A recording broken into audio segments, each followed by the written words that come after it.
मेरे लिए कविता एक संपूर्ण भाव यात्रा है। यद्यपि मैंने पहले पहल छांदसिक कविताओं की रचना की, पारंपरिक कवित्व और सवैया में मैंने अपने काव्य छंद रचे। बाद में गीत की रचना हुई और अनायास जो उस समय नवगीत का आंदोलन चल रहा था, उस आंदोलन में मुझे आलोचकों के मुख से ये सुनने को मिलने लगा कि मैं जो गीत लिख रहा हूँ वो नवगीत की श्रेणी में आते हैं। इस तरह से पारंपरिक छंदों से लेकर नवगीत तक की यात्रा मेरी कविता में, छांदसिक कविताओं में प्राप्त होती है।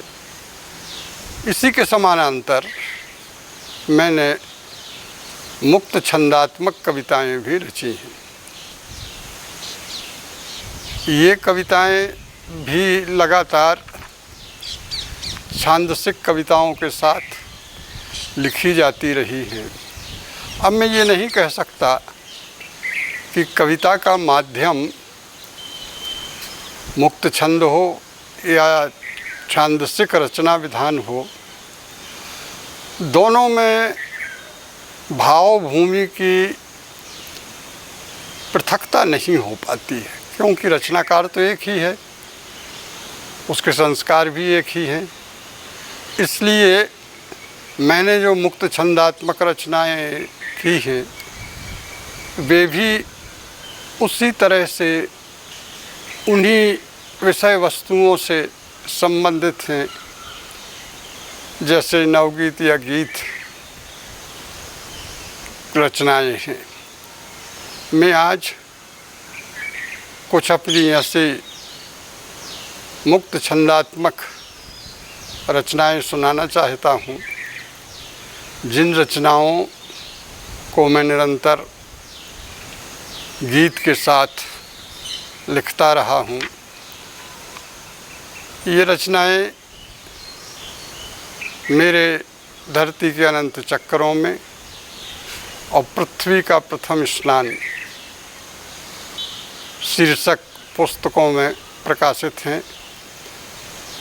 देश की शीर्ष पत्र पत्रिकाओं में इनका प्रकाशन होता रहा है।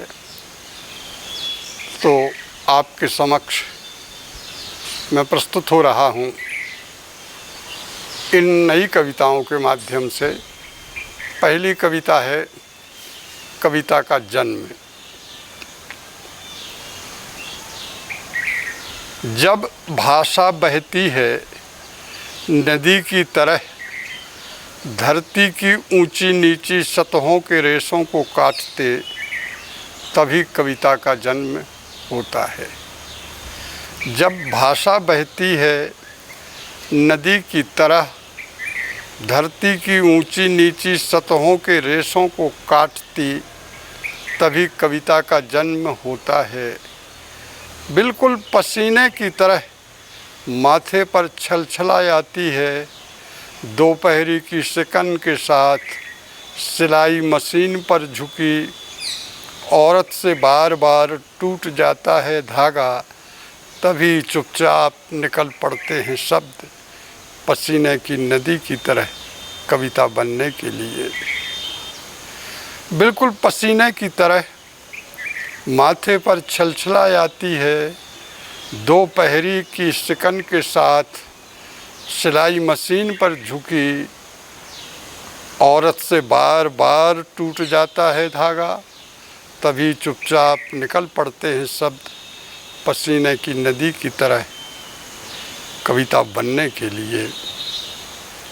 शाम के धुंधलके में चूल्हे से उठता धुआं आँखों में किरकिराता है। आंसुओं के साथ रोटियों का ज़बरदस्त नाता है। भूख की गहराइयों में तभी सुलगती है आग और पिघलती है नाड़ियों की नदी कविता की शक्ल में। शाम के धुंधलके में चूल्हे से उठता धुआं आँखों में किरकिराता है। आंसुओं के साथ रोटियों का ज़बरदस्त नाता है। भूख की गहराई में तभी सुलगती है आग और पिघलती है नाड़ियों की नदी कविता की शक्ल में।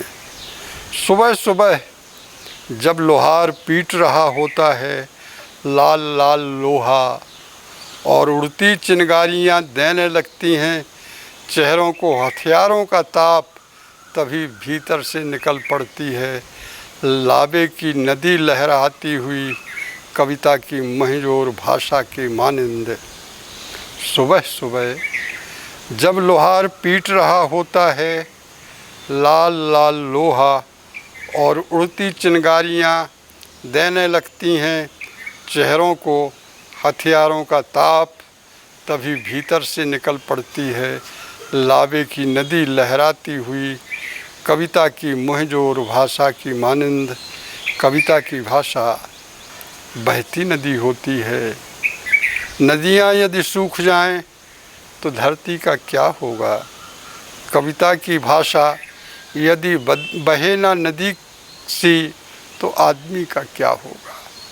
नदियाँ यदि सूख जाएं तो धरती का क्या होगा। कविता की भाषा यदि बहे ना नदी की तरह तो आदमी का क्या होगा।